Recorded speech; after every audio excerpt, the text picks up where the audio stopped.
Hey, John Crestani here, internet entrepreneur, and what you may not know about me is I recently teamed up with Chris Hansen in order to expose work-at-home job scams. Now, here on my YouTube channel, I'm going to be going over a few of the scams that I learned about that we went in depth and did research on, and this one I'm going to talk about is money laundering scam. This is a real work-at-home job scam that is affecting thousands of people around the world. You can get caught for it and you can go to jail for it even if you didn't know what you were doing. So be aware of it. I'm gonna go over this in detail in this video, and I'll also be going over 5 red flags that you can look out for to make sure that you are not a part of a real work-at-home job scam. Check it out.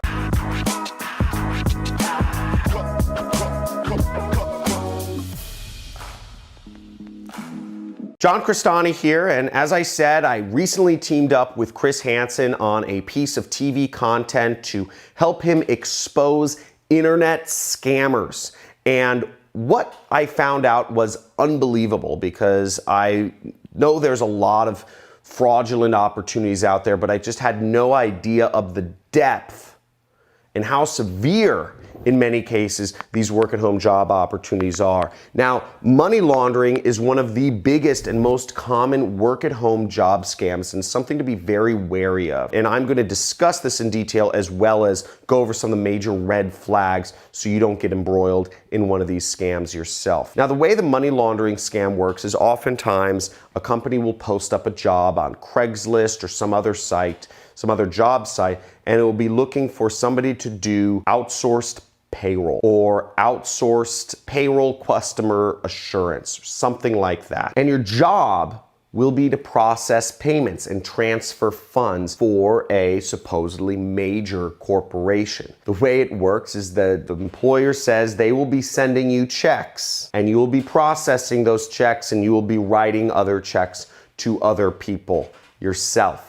Now, unfortunately, that sounds all good and dandy, right? Processing money, and in some cases, the employer will even say you get to keep a percentage just for processing the payments of our company. Okay, no company does that, by the way. The way this really works is what the employers are doing is they are sending you stolen money. They're sending you fraudulent checks made up from real people, but stolen information.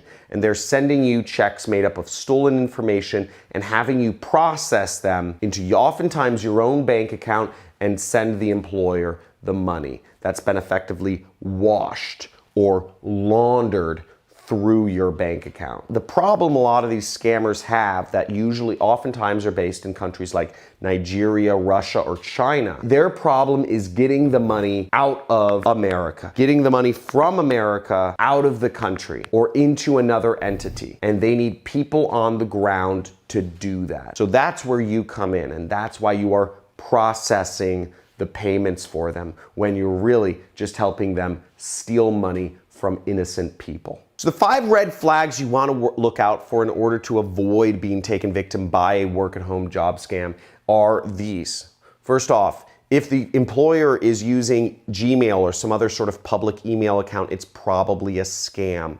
Okay. Number 2, if all of your interviews for this job were done via internet chat or Facebook Messenger, something along those lines, it's probably a scam.